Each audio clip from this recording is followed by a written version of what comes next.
What's up guys, I'm Phoenix Master 1 and today we got the first trailer of the new Fire Emblem Engage for Nintendo Switch. This game is going to be released next year on 20th January and I've analyzed this trailer frame by frame for the details you might have missed. So the trailer starts off quite strong with a lot of mainline lords displayed, and going clockwise from 12 o'clock, we see Marth wielding his falchion, Celica wielding beloved Sophia it seems, Sigurd not actually having Tearfing but instead has a lance, Leif is holding his light brand, and Roy has got binding blade, Lynn with her Manikati, Eirika with her Sieglind, and Ike with his father's axe Irvan, and also this seems to be inspired by Brave Ike in Fae.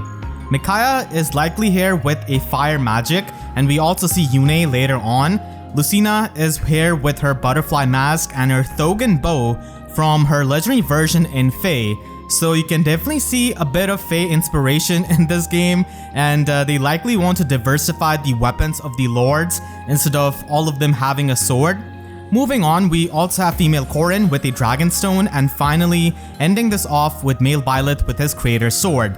These lords are put clockwise in the order of the release of their Fire Emblem game, each representing their own game, and these lords could be what the 12 rings in the game let you summon, but I'm not sure if these are the only lords available because we're definitely missing quite a few fan favorites here like Seliph, Hector, Eliwood, Ephraim, Chrom, Robin, Azura, and of course the Three Houses lords.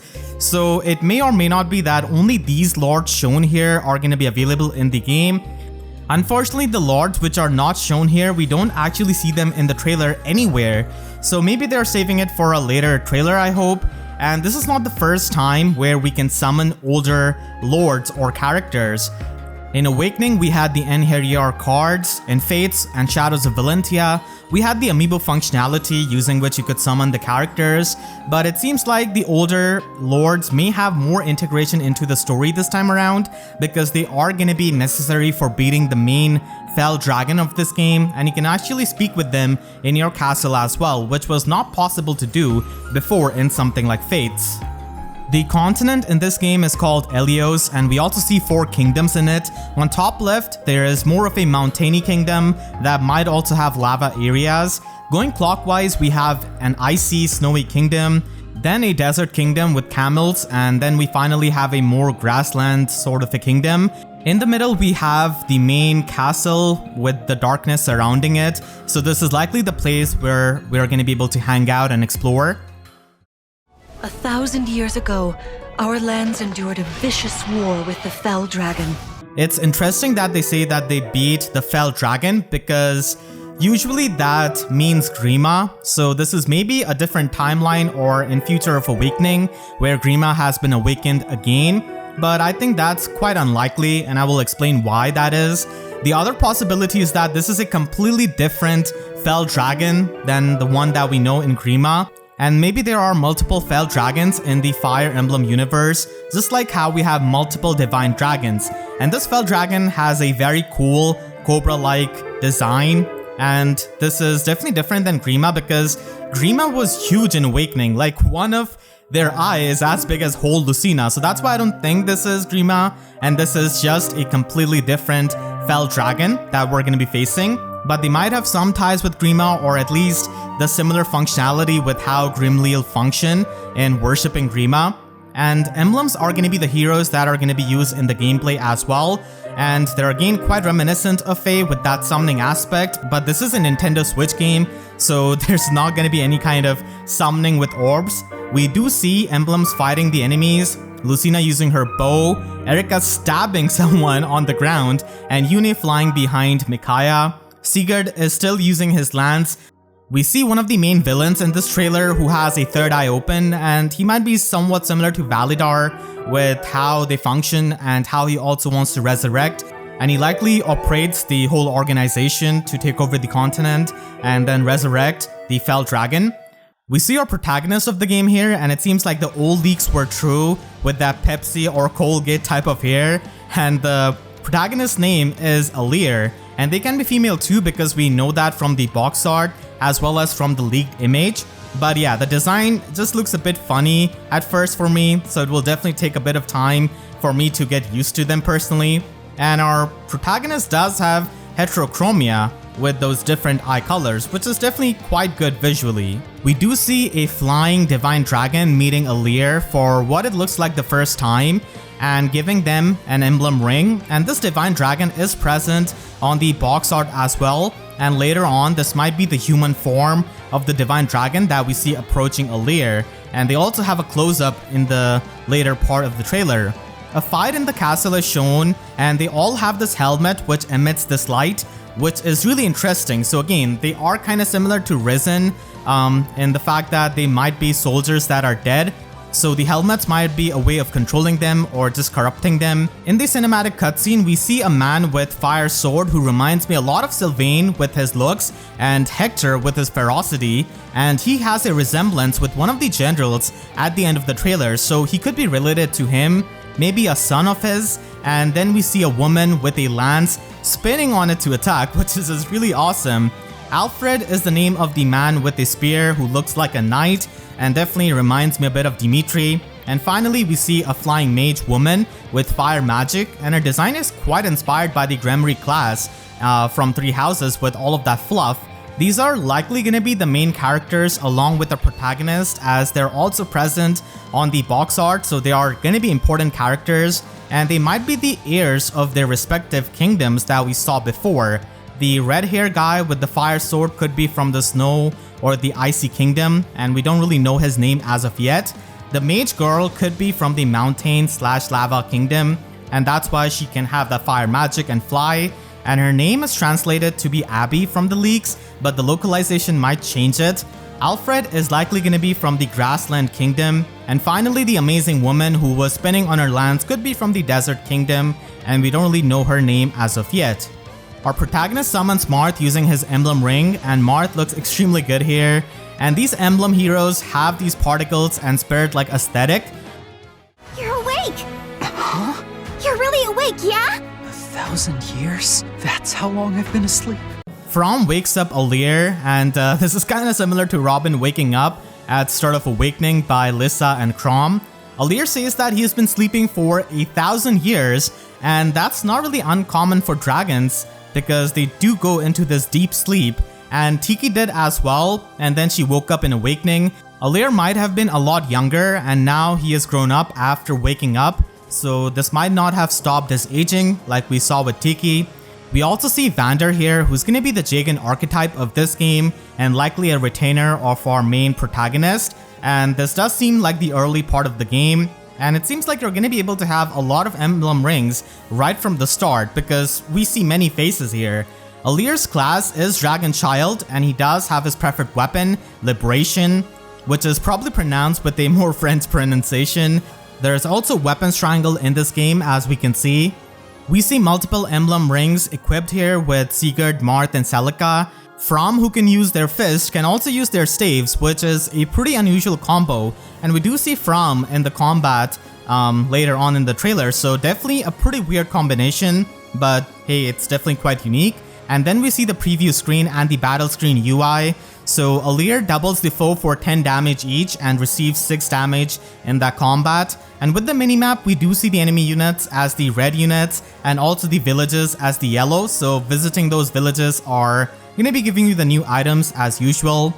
Alear might be able to transform into a dragon in the later parts of the game, and they also use a sword similar to Corrin, but maybe Alear kind of forgot how to turn into a dragon in that sleep, which is kind of unlikely, but we don't really see a dragon form, at least in this first trailer. We can see the character's inventory on the left side and then their skills, including their personal skill on the right side, along with all of their stats, level, and movement. If I may, you are a divine dragon, a member of a royal family of dragons revered as deities. The war. The Fell Dragon. I feel like I can almost remember, but... Vander does confirm that Alear is a divine dragon and pretty much a deity, so Alear is going to be a very powerful protagonist. Unfortunately, the dialogue cuts right before Alear says that he can almost remember something about the Fell Dragon, so this might mean that he has a memory fog due to his long slumber, and maybe he was the hero who we saw at the start of the trailer who beat the Fell Dragon the first time and then went into the sleep. and because he sensed the awakening, he woke up again. Vander is seen here as a pre-promote in the Paladin class with an iron axe and his personal skill. We also see many other characters like Eddie the Archer attacking from the fort. From is also here that we saw in the cutscene waking up Alear, and it seems like the fists are back and they do attack twice, but the weapon icon has a scroll called Body Art, so it might function a bit differently than the gauntlets. And then we see Louis the Knight breaking what seems like the guard stance of the enemy, or maybe the defense of the enemy, because there is this skill called Break Defense in this game. Chloe the Pegasus Flyer triggering a critical hit with the Slim Lance. I've had my eye on you. And there is a critical hit code, but there's no cut-in animation, so maybe they will add that later on because there are still 4 months left for the game's release, and the critical hits seem to do triple the damage in this game. Here we see Marth and Leer, and the emblem rings have a really distinct design from each other, as we can see. Leer has Divinely Inspiring as his personal skill, and there are bond effects at top right corner, so it seems like the more you use certain emblem ring, you can deepen the bond with the Lord, which can give you more effects. And equipping this emblem ring does give Leer more strength, dexterity, and speed, so the equip bonus is likely going to be depending on the stats and the class of the Lord, kinda like the pair-up mechanic that we have seen before. Marth in this trailer is seen with multiple weapons. Here he has got Rapier, and his personal skill is called Perceptive. He also has break defenses and the type bonus skills Divine Speed and Lodestar Rush. The type bonus skills might only activate if you equip the emblem ring on a character with same weapon or class as the Lord. And on the main map, we now see Marth's face and Celica's face as well, and the circle around them is likely their health. In the combat, Marth's Perceptive skill is active right at the start, and Marth appears like a spirit, and they break the defense of this ruffian, so might be because of Marth's break defense skill in action. We then see Sigurd with Alfred, and Alfred is locked to lances, so after the huge customization that we saw in Three Houses classes, we might be back to weapon locked classes because, like I said before, the type bonus might be depending on the weapon or the class type of the characters. So limiting the weapons is probably something that they're going to be doing. Here you can see that the bond level is only 1 among these two, while Alear and Marth had the bond level of 6. Equipping Sigurd's emblem ring does increase your movement and build because Sigurd is a cavalier. The rings seem to be swappable among the characters because in this trailer itself we see different characters on different rings, like Alear without Marth and someone else had him. So characters are not going to be locked to certain rings, but using Sigurd with the cavalier like Alfred or using Celica with the mage is probably going to be a lot more optimal. Alfred's personal skill is Self-Improver, and Sigurd is wielding Rider's Bane here with Canter as his personal skill, which is likely just Canter with a new name, and Gallop seems to be the type bonus skill here, which is only probably present here as a type bonus because of both of them being a cavalier, and he also has Override skill.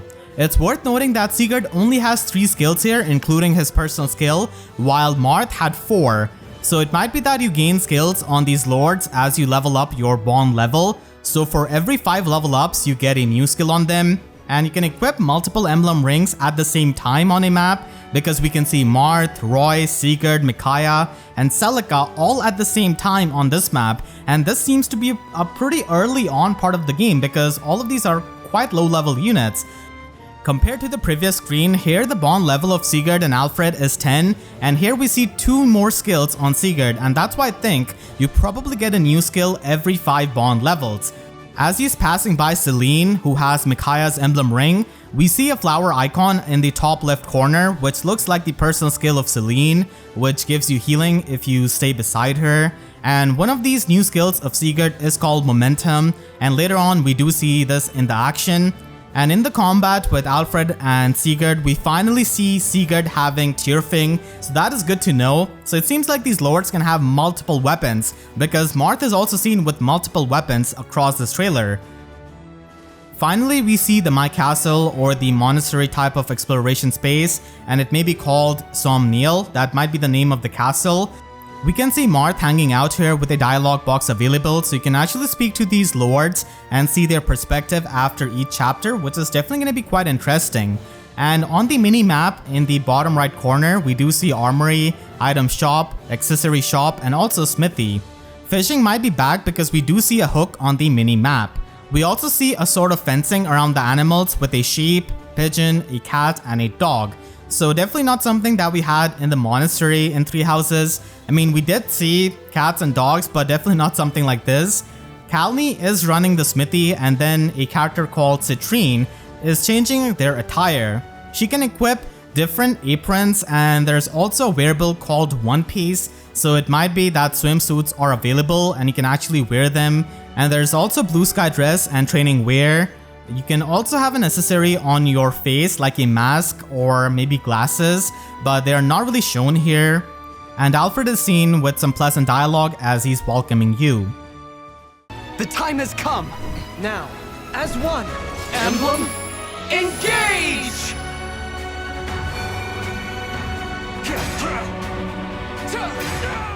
Using the Emblem Engage, you can fuse that character with the Lord, whose emblem ring you are wielding, and it seems like it also allows you to use the weapon of your emblem character, because here we see Mercurius of Marth, which is one of the Arcanea's regalia. So Marth in this trailer itself is seen with falchion at the start in the art, rapier, and then here with Mercurius. So maybe the emblems also get new weapons as you increase your bond level with them, which is going to be incentivizing you to pretty much optimize your emblem rings and basically just level up the bond level with certain characters. And this hand axe soldier seems to not at all retaliate back, and the fused outfit of Elyos looks absolutely amazing. Marth Perceptive and Divine Speed has activated at start of this engagement. There are 3 damages you can do, 21 2 times and then 10 damage, but unfortunately we don't really see the 10 damage from Marth in this trailer. Alfred and Sigurd seem to have fused as well, and we can see that Alfred is using Sigurd's Rider's Bane, which we saw before. So pretty much you can use the weapons of your emblem character, it seems. And we also see both Override and Momentum skill in action here. One strike will decide it all. One strike will decide it all. Another amazing thing I noticed is that Alfred is actually using Sigurd's special code from Faye. This means that not only you can use the weapons of the emblem characters, but you can also use the crit codes of your emblem, which is definitely really cool. Then we also see Celine using Emblem Engage with Celica and fusing, and Celine's class is Noble / Mystical, and here she has got a sword, Celica's Ragnarok, a staff, and another tome in her inventory. With a bond level of 10, Celica has got 5 skills here, and we see the personal skill of Celine with that flower icon here as well. And by fusing with Celica, it seems like she can warp with the use of Ragnarok, so the Emblem Engage might actually bring a lot more effects than we think, and this is pretty insane for the mobility. You can just warp and maybe just snipe the boss, which definitely seems quite broken. And Celine and Celica then destroyed this poor soldier with that Ragnarok. We see a general here with the red hair in a snowy environment, so he might be from the Icy Kingdom that we saw before at the start, and we likely have his relative joining our party, so he might be like the Camus archetype, I hope, because I definitely like his design a lot, and I tend to like Camus archetypes quite a lot. We also see the characters close up who approach Alear at start of the trailer, which I think is the human form of the Divine Dragon, because she also has these wings on her design. Not only the allied characters are able to use the emblem rings, but it seems like the villains can as well. And here we see this villain equipping a purple emblem ring. So it would be cool if the villains can also summon villains and final bosses of the emblems like Medius, Grima, Duma, and many more, but the power level of them would be pretty insane. So this is more than likely just an evil ring, since rings are the source of extra power on this continent, and they're definitely quite coveted regalia, it seems. And it could also be that this is going to be the evil ring that this villain is wearing. So it might be something a bit similar like Faye, where whoever is going to be wearing that ring has the contract of the emblem. So we might be able to free up certain emblems by defeating certain bosses in the game and then getting the emblem rings for ourselves, and then using those emblem characters like Roy, Ike, and other of the characters for ourselves. I like how the tongue of this fell dragon also works like a snake, and we see the 5 characters here, our protagonist and the other main characters which I described before, facing off against the fell dragon. She asked me to gather all of the rings and bring peace back to Elyos.